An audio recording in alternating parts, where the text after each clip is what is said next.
All right, here we go. You ready, Alan? Yeah, sure. We shall begin. Going All live tonight. right. Tonight in Montreal, Canada, where it's very snow-like. Lots of snow in Montreal, Canada. And what better thing to talk about when there's a lot of snow? What, Alan? What? Northern England. That's right. That's right. Biff Byford.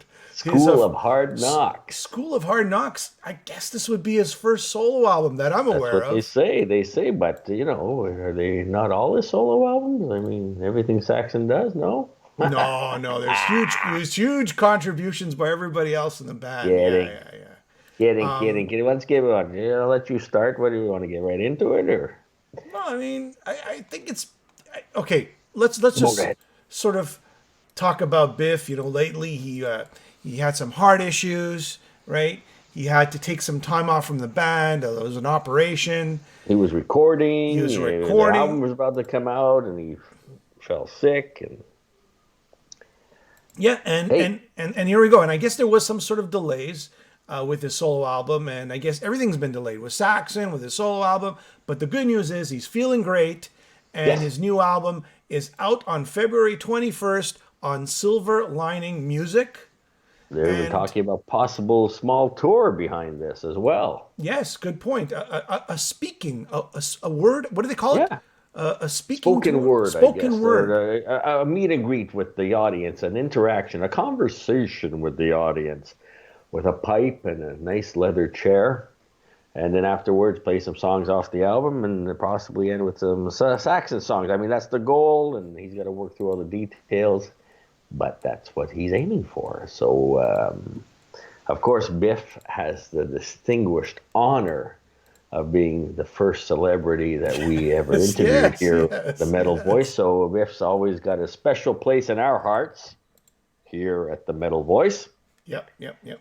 That's And right. hey, Biff's released a solo album, and the tracks. I mean, for myself, I listened Hmm. to it quite a bit. It's enjoyable. Welcome to the Show, the School of Hard Knocks takes me right back to the late '70s, early '80s. With the albums like Wheels of Steel, Denim and Leather, Yep. and Inquisitor is a kind of a spoken word track. And then so you listen to the first two songs. This is just myself speaking here, Jim. Yep. This is the first two songs, and you're like, well, why are we doing a solo album, right? It's Yeah. like early Saxon, which is Yeah. understandable Yeah. because Yeah. Sure. Sure. Biff's been doing this since 40 years, so. Yep. Yep. And in Inquisitor, you say, oh, well, there's something that you probably wouldn't see on a Saxon album. And is that the reason why he's doing a solo album? And then you got the Pit and the Pendulum. Now you're starting to understand. I mean, for me, that's, Fate's So, Warning. but I mean, like, okay, welcome to the show. It's a starter, right? It's like welcome to the show. It's just here we are. Here's the song, and that could be a Saxon song, right? Exactly like you I said, agree. right? I agree. Like right off the bat. School of Hard Knocks, well, about the living in northern England, takes you right back to his childhood days. He even did a video for it, and a great track. But again, it takes me right back to that early late '70s era Saxon as well. So, All right, and then but Inquisitor. So everybody knows this is just spoken word. It's just I'm with having with. deja vu. It's as if I just said this. I don't know. I just want to go through them together. That's all. Okay, well, that's what I thought we were doing. But All right, all right. then the Pit and the Pendulum, that's where I was before I was so Yes, rudely before I rudely interrupted. interrupted. Yes. That's the Fate's Warning meets Yes for myself, and that's a more progressive track. Now you can say, okay, now I understand. That's something we would not necessarily Exactly. hear on a Saxon Exactly. album. Yeah. And Saxon's released how many albums? This is something completely new. He said Yes was an influence on his early life, and that's something he was wanting to bring in. Yeah. Yep. Yep. Worlds So, Collide might have but been a hold track. on a second. You're Oh, jumping too fast there. The oh, pit, sorry, the Jim. I pit, didn't and the know it was going to be a pendulum. It's 3 hour show exactly here. what I think. That's exactly what I think, Alan. This is prog rock. This is British prog rock at its best. Like you said, it could be King Crimson, perhaps. It can be Yes. It's this long epic song. All right, go Yeah, next. and the guitars, for me, it sounds a lot like Fate's Warning. The guitars and the That's a good breaks and point. the Yeah. keys and the way they're played. It's got that prog feel for sure. Yeah. All right. Now Worlds worlds Collide. collide. Well, Here we that go. one Worlds collide. that's heavy beyond heavy. Chug chugs. and the solos and the way the guitars are played are really like modern metal, if I can say that something. So again, there's a guitar sound, there's a feel to that song that you maybe the metal, what was it, Metalhead, what was the album that they did? Metalhead. Yeah. Metalhead era of Saxon, Agreed. perhaps. Like that's a real Perhaps. chug 90s millennial Saxon, you could say, Yeah. right? But again, that's something that you can listen to and say, well, now that's something different too. And the solos, the guitar sounds very, very modern sounding. And then, surprise of surprise, Yes, yes. Here comes the surprise Scarborough now. Fair, a cover Simon and of Garfunkel. Simon and Garfunkel, but they do it an acoustic cover that's done in the ways of a traditional Northern England York folk tale.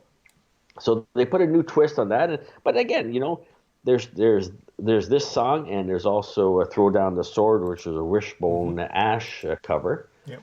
So you released your first solo album ever for a guy that's been around forever, and we got two covers on there. He reinvents them, I think, and does a great job doing it. But But for me, doesn't throw down the sword? Doesn't the intro sound like some sort of Iron Maiden, dual? It's sort of like Blaze Bailey era Iron Maiden, like at least and the it's got intro. that great storytelling, and I mean Biff does such a great job. He's always done a great job of telling a story, right? That's a perfect song, and like he said, that's one that influenced him when he was younger. Wishbone Ash, and it talked about history, and it had and then that's something that he's done ever since, right? So it was a huge influence on him, and I can see why if you're going to do a solo album, you want to pay homage to your heroes, homage to your heroes. And I can see where that's on there, and it's a great track. I mean, I wasn't familiar. You told me he wrote that, I'd believe you. I didn't realize it was a cover. So, but that's a great track, great stories. So that one I can see where it's on. They're reinventing Scarborough Fair. That's fine. Pedal to the Then metal. Pedal to the that's a great metal. track. I like that a That lot. that would probably go to Inner Sanctum days, don't you believe? Possibly, Possibly. and Hearts of Steel, which for me I couldn't find too much different than the regular Saxon. Something that Saxon would have probably may have released. Yeah, agreed. Yeah.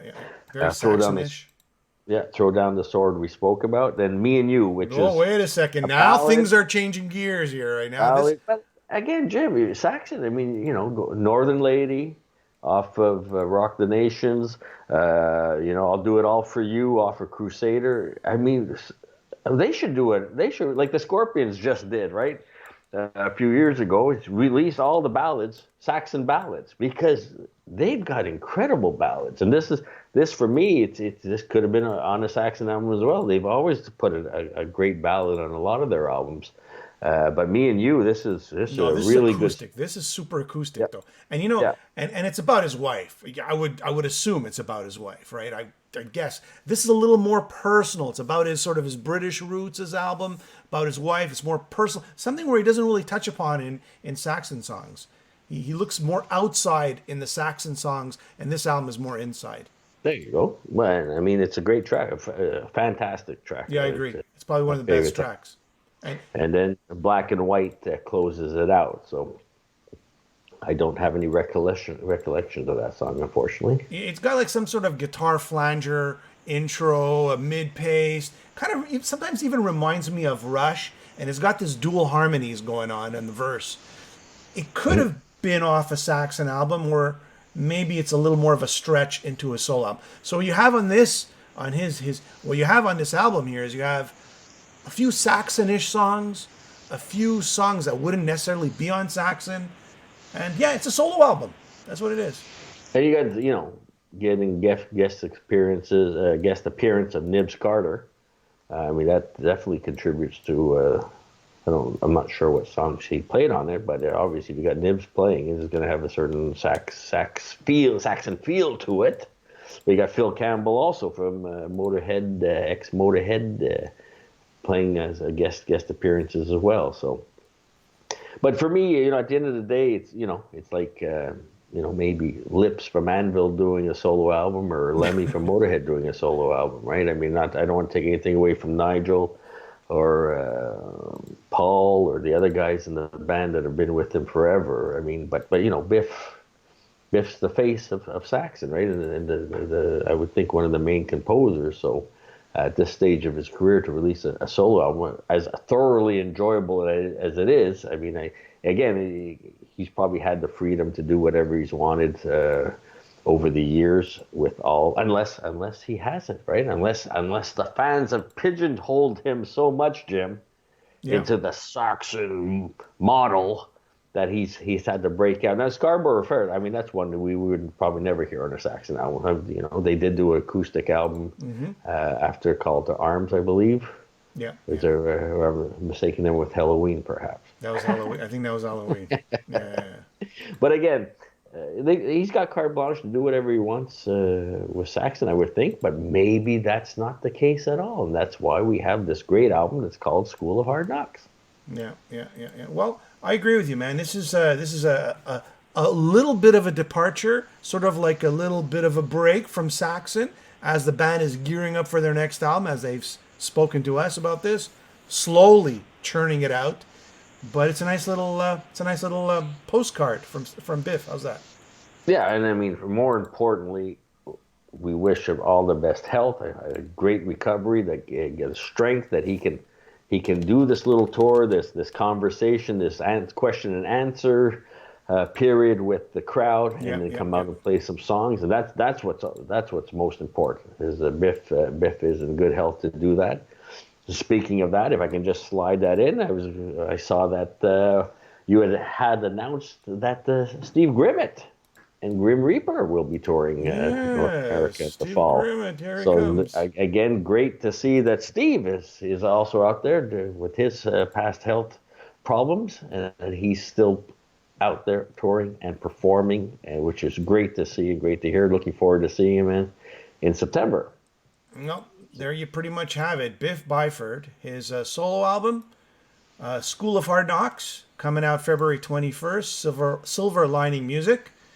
Definitely, I mean, if we're going to talk about it, then you got to go pick it up. Because we only talk about stuff that you should pick up. That's right. Because the other stuff we don't. So, Alan, before we let everybody go, are there any other albums you want to just tell people about? Maybe, you know, that's something else that you've kind of discovered in the last few weeks. There's a lot of them. I'm squirreling them away, Jim. I'm trying to get my top 10, building my top 10 throughout the year for the year-end show. Of course, there's a new album called Dead Risen that came out that I've been listening to, thoroughly enjoyable. David Reese's album, I think, is particularly strong. I agree. There's a lot of good songs on there. Revolution Saints is one that I've been listening to. For some reason, this third album's got a certain charm for me that I find much more interesting than the first two. I don't know why. I have no idea why. And, of course, Black Swan, a little project with Robin McCauley and Jeff Pilson alluded to when we interviewed him when he was here with Foreigner. Mm-hmm. And he had mentioned that he was working with Reb Beach, Robin McCauley, and Jeff Pilson of Dokken and Foreigner fame. And the drummer escapes me right now, unfortunately. So, but that's another thing. I'm also another album that I'm enjoying. So, for me, an album that I've been enjoying, it's Riot City. This new band from well, not new, but relatively new, from the west of Canada, and Burn the Night, I think, is the album, and it's just fantastic. It's Painkiller on steroids. Oh my God. I have to check that out, Jeff. Riot City, Burn the Night. All right, everybody, thanks for tuning in. This is a quick little review on Biff Byford's new solo album. Thanks, Alan. Love the album cover, by the way. Yes, very cool. Yes, we should have talked about that. Cool album cover. All right, man. Bye. Okay.